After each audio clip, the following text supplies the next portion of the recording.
everybody. Welcome back to the You Winning Life podcast. Today, I have a guest who's hanging out in my wheelhouse of mindfulness and mind-body wellness. He is a author of the book Meditation, Not Medicine, and he has also been working in the real estate advisory world, and he is a New Yorker trying to work his way through the pandemic, just like everybody else that we know in today's society, even though we're at the end of January, and we're hoping it's getting better. But today's guest is Adam Weber, and I'm really excited for you to share your story about, one, the outcome of how this book got created, and what's going on in your world as far as now being an author coming from the real estate world, but also your healing journey. So welcome. Well, Jason. Thank you for having me. So let's start back from the outside, right? You were in the real estate world. What got you into that in the first place? Because the joke in Florida is people have their day job and they're also a realtor. So I know that there's people who are really into real estate. They really are realtors. They really are in that, right, the commercial or the private world. And then there's people who are like doing it for fun and for hobbies. So I'm curious, like, what got you originally into this as a primary calling for you? Well, when I was in school, I was in school originally for real estate, and coming from New York, and originally from New York City and Long Island, and there was a lot going on over the years because I'm in my 50s now, so I've been through the big boom in the city as far as the post 80s crash, and I happened to go work for one of the international real estate companies called Cushman and Wakefield. And I was a commercial real estate appraiser, although I started out in the residential world. That's where I cut my teeth in the business. And it was a wonderful place to be, to learn, to kind of, socialize, and frankly, for me at the time, especially, it was really a lot of it about the money. New York is not cheap to live here. I lived in the Midtown area, and it was expensive. And so I wanted to have something that where I made a good living, and I could grow as a person in New York City also. And then meditation was something that I found because it's a very stressful world, and New York City is crazy, and it has been for a long time. It's not anything new. So I found that I needed something to help me because the son of a doctor and a nurse, and I came from that one size fits all, take a pill approach to every time you're stressed out or you don't feel well, you take a pill. And for me, that didn't work.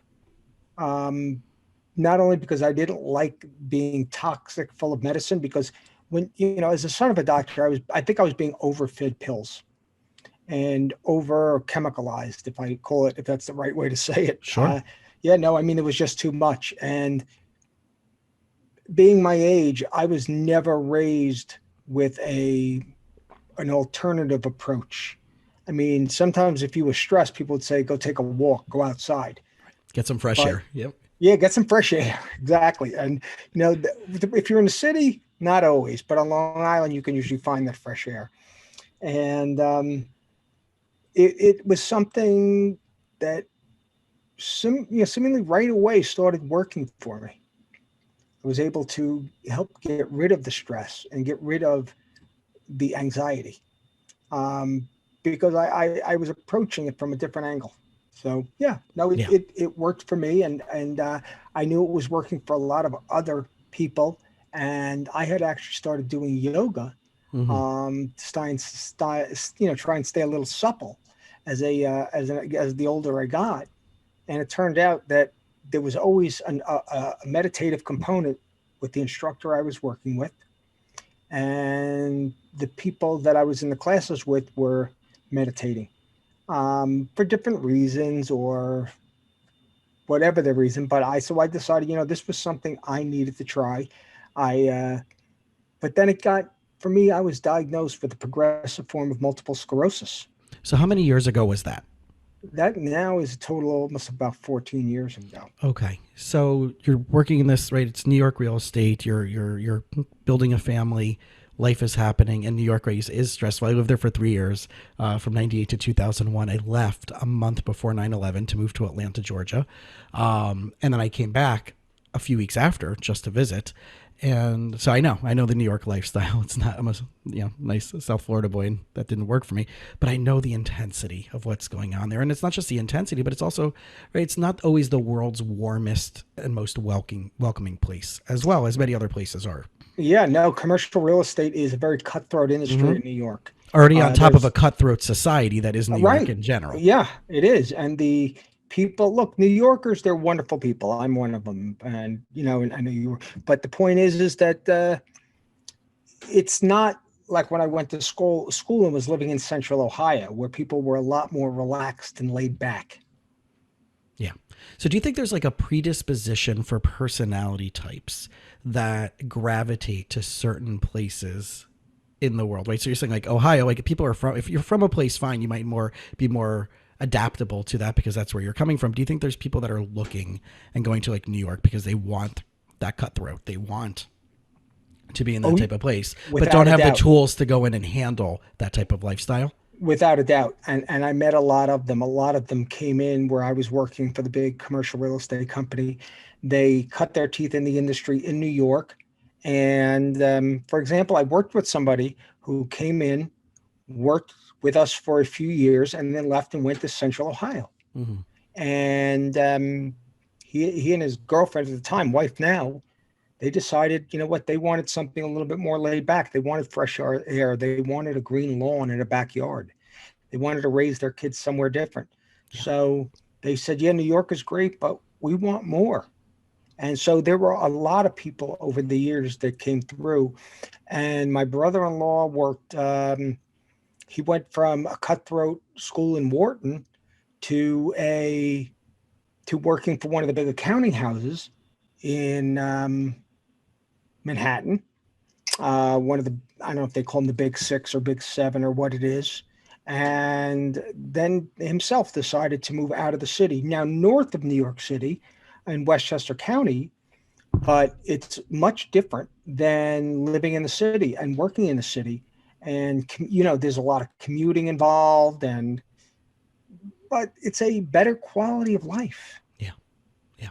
Well, I see that now, especially right as we were just talking before the show about how many people are leaving those type of places, right? New York, people are leaving. California, people are leaving. The big cities that are just way too hectic, way overpriced. And there was something that pushed them over during this pandemic of we do want a healthier lifestyle. We do want more nature. We do want underinflated, rents that are not significantly overinflated, stuff like that. So, the stress component of people just trying to be able to survive in those type of places adds crazily to the stress. I know, like, I was years ago and I have a lot of friends in like the Five Town Long Island area. And Sure. I remember hearing there in Great Neck and Westchester, right? And just hearing about property taxes on their homes. And I'm like, wow, that's like some people's salaries for the year is just their property tax on a regular entry level family home. And the amount of stress that people are putting themselves under by choosing where to live. And I find this, like, especially like as a therapist, of deciding the type of lifestyle that you want also includes what's the financial stability and stress that's going to add to live in certain types of communities.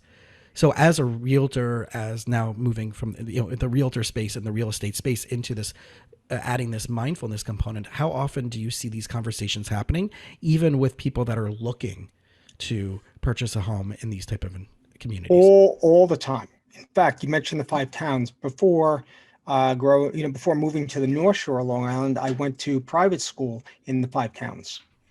And I'm finding now, as I connect with people that I went to elementary school with, I mean, I have people because of the book now who are saying, hey, that's the Adam Weber that I went to elementary school with, and reach out to me. And because they've seen my photo out there. And they're like, well, where are you now? And I say, well, I'm outside of New York City, but in New York. And I say, where are you? And they say, well, I'm in Arizona, I'm in Florida, I'm in the Carolinas. I'm like, why did you leave? They're like, well, some of them actually have left during COVID, but Mm-hmm. others left before because it's become a very, it's very different Yeah. in the way it was many years ago. There's a lot of craziness going on, a lot of it around COVID, a lot of it just in general with schools and again having a backyard, Mm-hmm. having a park where you can take your kids to play. They can be involved in little league or a soccer league or something like that, and they can't get those things where they are. Right. And then taking this back to the underlying theme of stress, which, you know, we're in the middle of a pandemic, but one of the things that you talk about in your book is that stress itself is its own pandemic. So let's get a little bit into that because, right, again, my job is to help people minimize their stress to maximize their potential. And that's the equation, right? Diminish this, that will automatically go up. So what have you seen? Like, what is your interpretation or your definition of what stress is? And knowing that when you were diagnosed with MS, walk us through what was going on for you physically, so people can understand this process. And also, when God forbid that they should have this as well, but they can look out for the signs and symptoms. But also knowing like what stress can do to your body, like it went and happened for you. Yeah, well, the doctors I've talked to quite a few. I get treated at Mount Sinai Hospital in New York City, which is considered one of the top three hospitals for MS in the United States of America. And the stress was eating me alive. And I felt it day after day, weekends too. I liken it to what's called a tsunami of stress. So it was overwhelming. It felt like waves on certain days. And I would go see doctors and they would say, "Oh no, you're just stressed out. You need to slow down. You need to do more exercise." And I thought, how many more hours can I spend at the gym a day? Or how many more walks could I take? And the symptoms were being overlapped with excessive stress. So I don't think that the doctors knew at times what they were looking at. And I didn't know what I was looking at because I couldn't tell the difference. Um, if anybody's ever gotten angry or worked up over stress, sometimes they feel that, the rush in their body, and I would feel that and think, oh, that's stress sometimes, or there's just some residual stress. But no, it turned out it was something else. Mm-hmm. So it's about looking out for what you're feeling, how you're feeling it, and being able to distinguish between what's stress and what's not stress. Because no matter where you live, whether it be New York or Florida or Texas or California, there's just a load of stressors, and they compound that compound effect of stressors. They just pile up on top of each other, and that's something that you know the people want to know what's actually wrong with me. Mm-hmm. So again, I spent a lot, and I'm the son of a doctor, but I spent a lot of time with doctors and getting tests done. But unfortunately, I also have a condition where the effects are not, they it takes a little bit longer to manifest, as far as, like they said when I was diagnosed with MS, that I had probably had MS for years and not known it, and thought, well, maybe the way I felt was because I was also athletic, that maybe I was injured. I had had surgery on my knee. I'd had back surgery. So my body was not, well, my body was in good shape. I'm just like a lot of other people who have been athletic and have been active. I had injuries. So trying to distinguish between what I was feeling and what was actually going on in my body. Yeah. Well, that makes sense. And I see this again all the time where I just had someone call me to work with their child, and they were explaining all the panic and anxiety that they're going through. And based on what they said, I said, listen, there's going to be a twofold factor of things that I can do. One, obviously, the therapy side and the integrative wellness side using neuroemotional technique. But two, I'm probably going to need your child to go for a full blood panel of labs, including vitamins. And I explained to them, right, that there are certain vitamins and certain nutritional things, and I want to know what he's eating, and I want to know what else is going on, because that can turn into the body's inability to handle and process stress, as well as if there's a deficiency, let's say vitamin B. I talk about this all the time. Vitamin B, that 1 out of every 10 people who have a deficiency in vitamin B will have neuropsychiatric symptomology. 1 out of 10. And then there's studies on vitamin D, which we also know goes hand in hand to supporting people through COVID, that the numbers are, if your numbers are below 40 with your vitamin D count, you have a 50% higher chance of comorbidity with this disease. But also we know that it's autoimmune, but mental health stuff as well for those lower numbers that they found in research. So we have all these things that can contribute to making our lives easier just by A, eating the right foods, B, taking the right supplements, exercising, meditating, all those different things. But the average doctor is not going to look at that. And I know that the average therapist doesn't look at both of those sides, right? So I want people out there to really know that, like, when you're going through this, if you have a bunch of things that you're checking and it doesn't seem to be getting better, you probably are going to want to find an integrative medicine practitioner, a functional medicine practitioner. They're all licensed practitioners. There's amazing schools like Jefferson Medical in Philadelphia that has an integrative medicine department that's on par with oncology and radiology. And they're doing all this type of stuff. And there's incredible resources out there to you if you keep hitting the wall and a pill, like you said, right? You were just shoved full of pills, that there's other resources and other help out there. So let's pivot into meditation, because I've done a bunch of meditation retreats. I've done everything from Zen Buddhist meditation to going to like kirtan chantings and Hebrew Kabbalistic meditations and all that good stuff. And every background, every culture has its own thing. And I have a friend of mine who is a rabbi, and he's adopted the kirtan chanting and made it into Hebrew with the harmonium, which is the call, right, with the call and the response, like Krishna Das, who's your fellow New Yorker, right, who brought that movement back from India to America in the 70s and 80s. So walk me through your first initial meditation exposure and your thoughts about, like, okay, what is this? Is this weird? Is this going to work for me? Let's go there. My first exposure was ordering a book on, or getting a short book on meditation. Not sure, because it was more spiritually based, it was somewhat of a turnoff to me. I'm Jewish. I was raised in going to yeshiva, and also I was raised with for me, it didn't feel comfortable being somebody who was learning one thing, but then trying to practice something else. And so then I started looking around and found people like a Chopra, and got some different CDs and things like that, only to find out that for me it wasn't for me. There was too much spirituality about it. I was still that fast charging New Yorker in the corporate world. And I can't even tell you, I probably was a kid last time I had sat down with my legs crossed. And I think the last time I had chanted anything was at my bar mitzvah. So for me, it was a little bit uncomfortable. And so I kept looking and went all around, tried a few different techniques, and then I found transcendental meditation, which to me, while it still had a little bit of a spiritual side, was being accepted more and more by people in my space, and more recognized as a technique, because there was, well, yes, some of the instructors would talk about the Maharishi and different things like that. It had been so more brought into the American space, and I think that's what happens depending on where you are.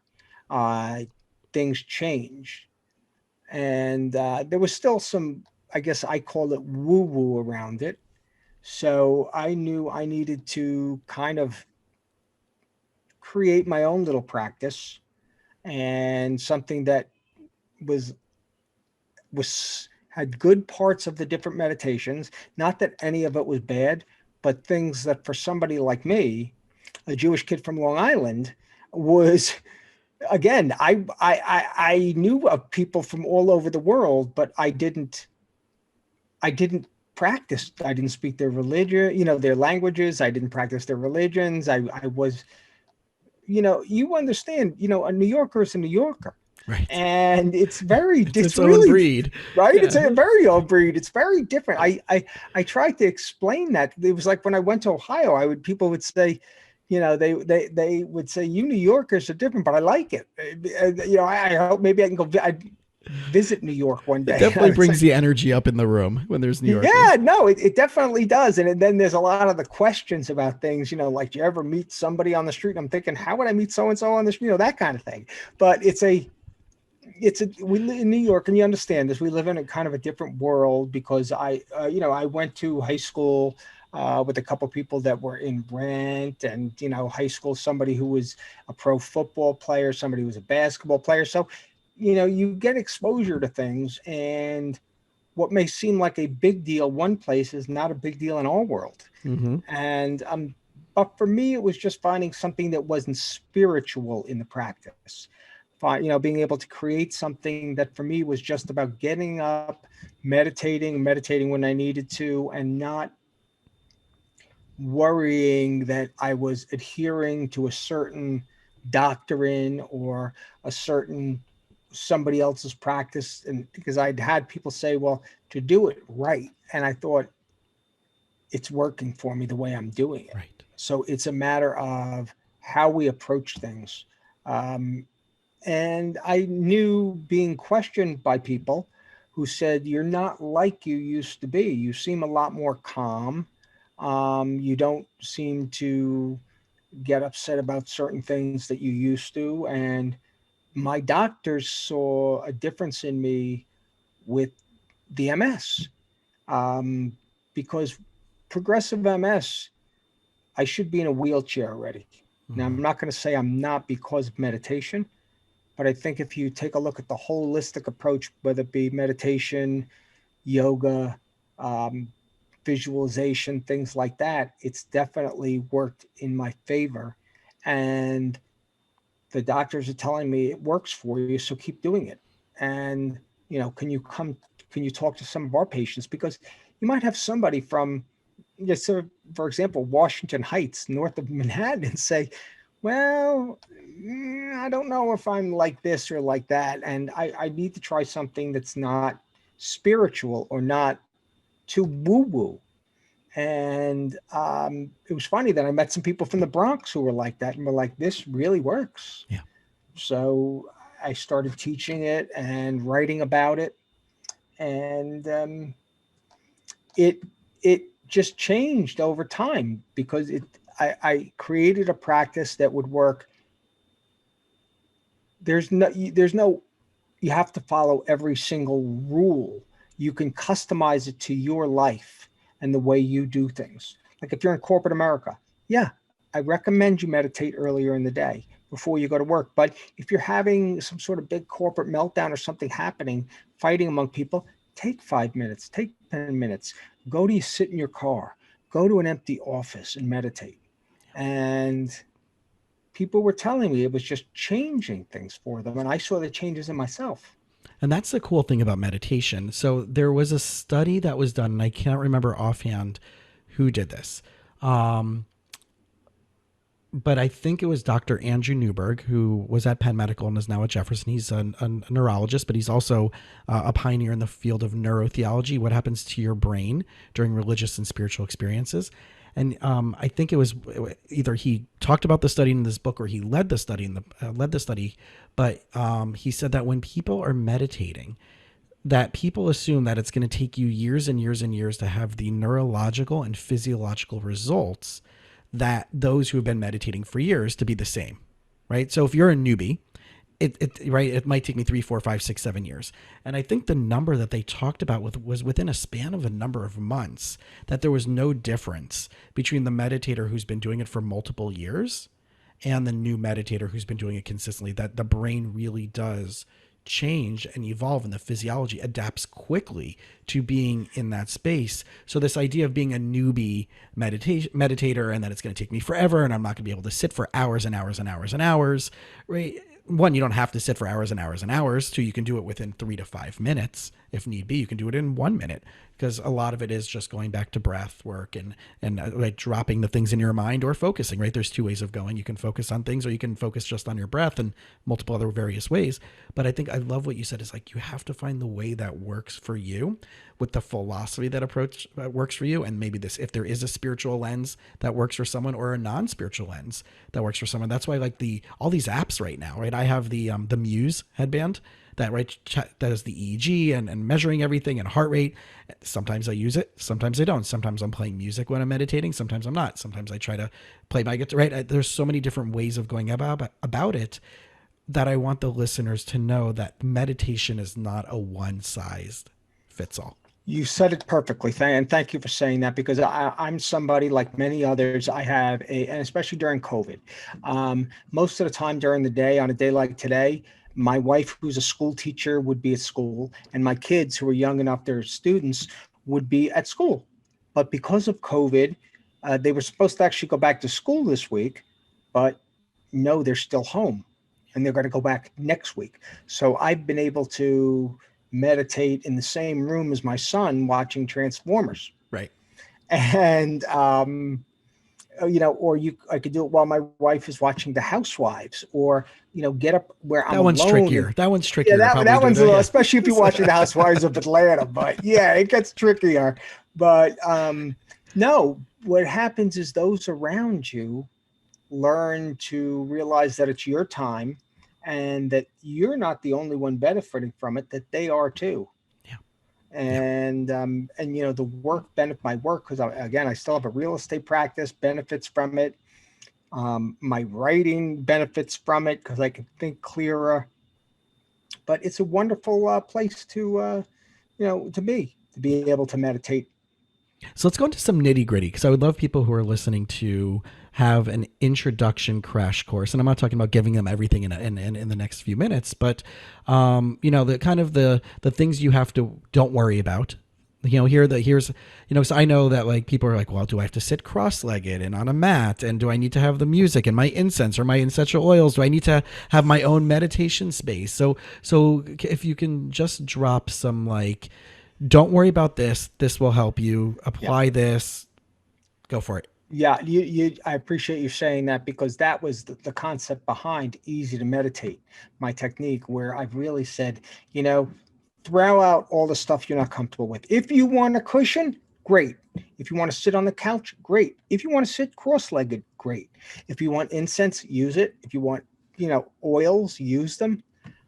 Do what makes, what works for you, because you're also, if you're in a work environment and you need to take 5 minutes, where's that cushion? Oh, it's at home. Where's my incense? Oh, it's at home. Where's my spiritual oils? Oh, I left, my wife is using them, something like that. And so I found, those things weren't needed. You could use them.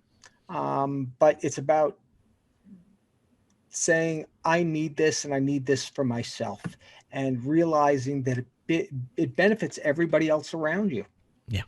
Yeah. And I found that like, if you carve out a very specific time of the day, so I was doing it, so I got the Muse headband. A buddy of mine who's a chiropractor out in Portland, we were at a conference together.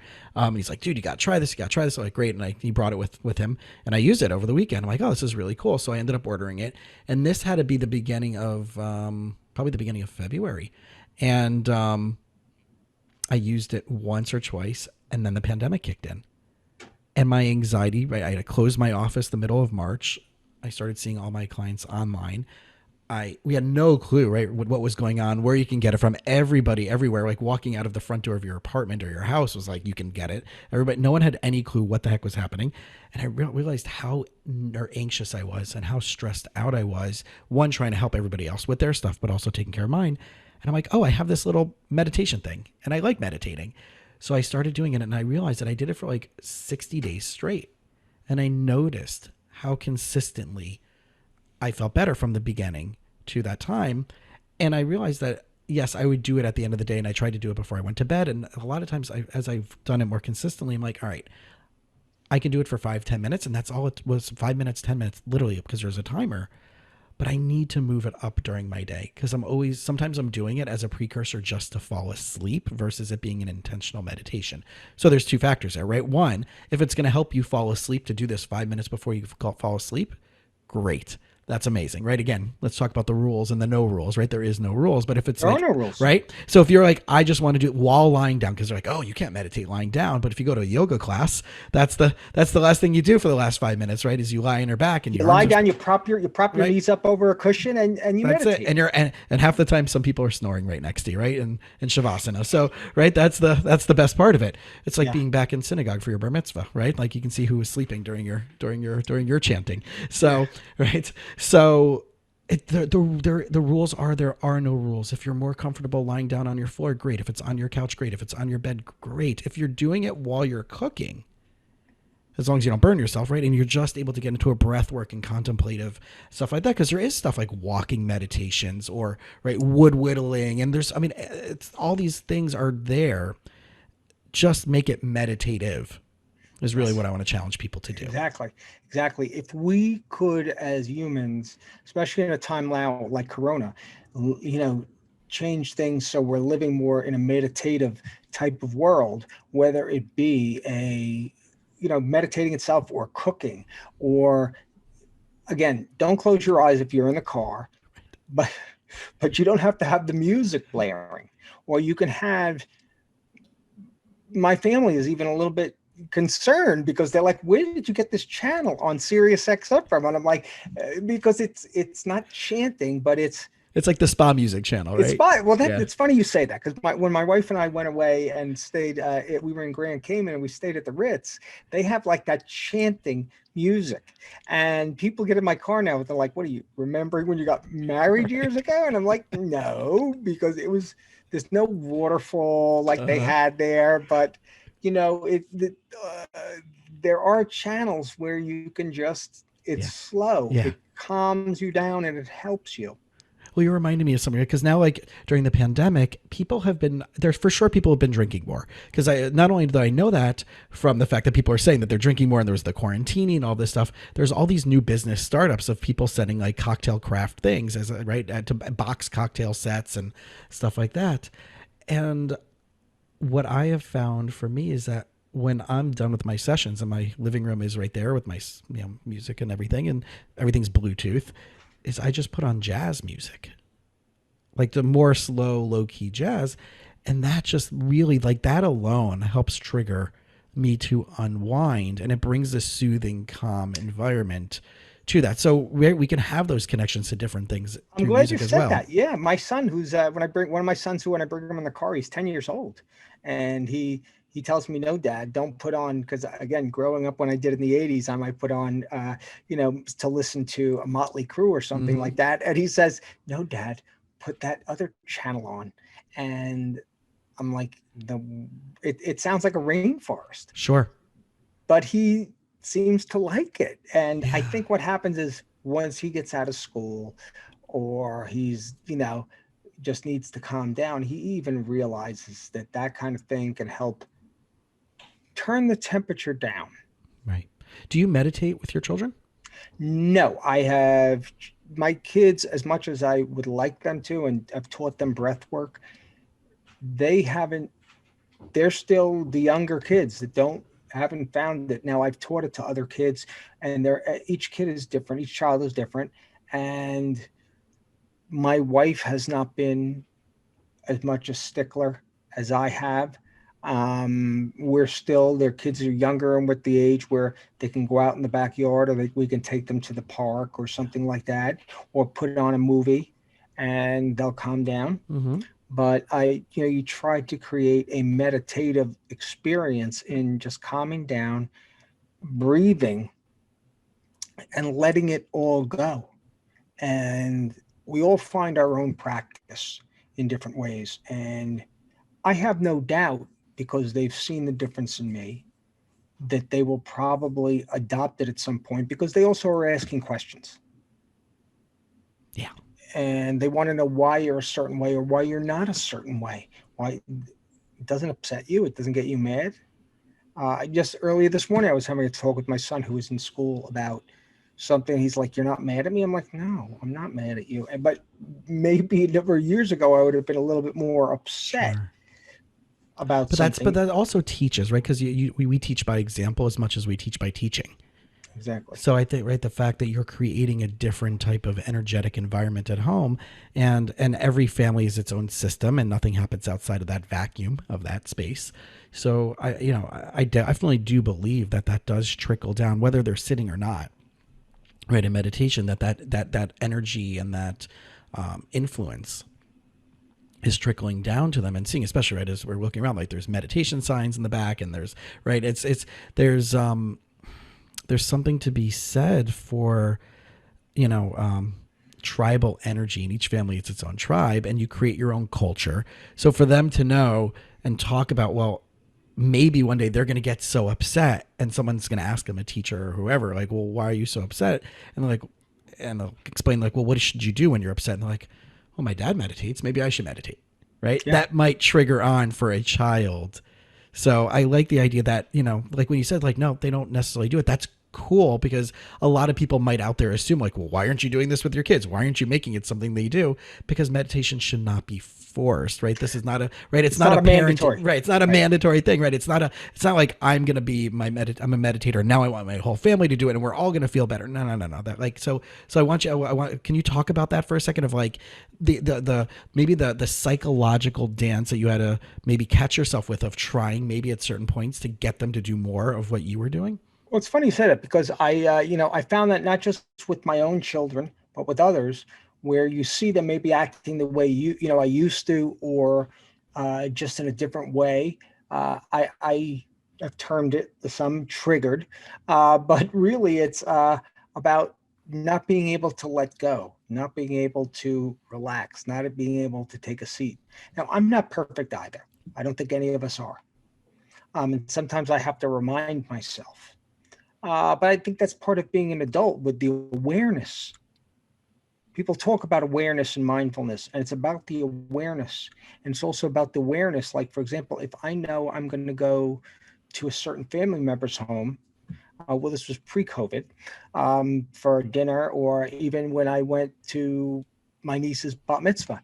And I realized, you know what, I needed to, although I had meditated earlier in the morning, before we started before the party, after the synagogue, that I was going to have to meditate for about 10 more minutes, just to kind of put myself in the right state to be able to go and interact with all sorts of people Right. that I hadn't seen in years, and some that I just didn't want to interact with. But Mm-hmm. you do what you do. Yeah, and that's Yeah. a great precursor for people who are really stressed out, and especially where our political tensions are so high, even after inauguration, Oh, right? And when this episode comes out, it'll be months after that. But right, this is the beautiful thing. One of the meditations that I first started doing consistently was in a silent meditation group, and it was really simple. On the in breath, the words you say to yourself while you draw your breath in is clear mind, clear mind.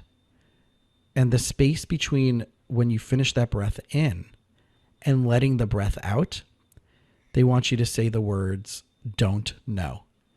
yeah. And here's the catch, right? For those of you who are like, okay, so clear mind, right? Okay, we get it. We don't want anything to come in, right? Come into your mind and to distract you. But why don't know? So the don't know is that within that split millisecond between your focusing on having a clear mind, some crazy thought, some crazy feeling, some crazy memory will jump into there and try to sabotage you. And you're going to try to figure out what the heck that's about. And the answer to that is don't know. Yeah, no, I agree 100%. When I was learning transcendental, they taught you a certain mantra to use. And then what I found was, when I'm teaching people, some say I don't want to use a mantra, some want to use a mantra. But I try to incorporate an affirmation.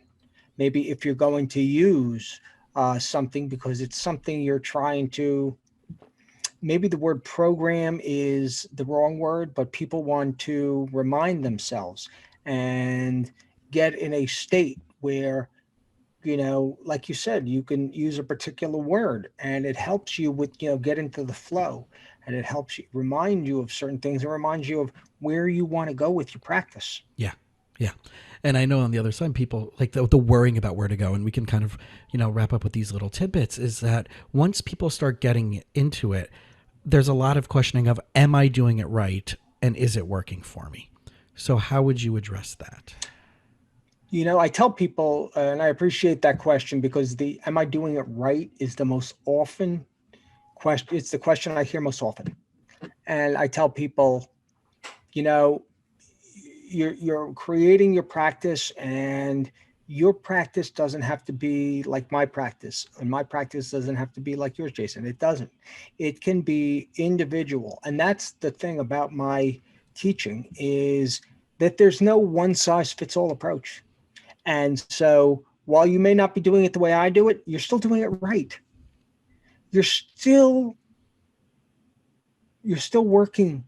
And it's something I'm of the belief, for me, there's never been, well, some days a perfect meditation, Right. but there are some days that are a lot better where you say to yourself, boy, that was good. I mean, just like I really enjoyed that.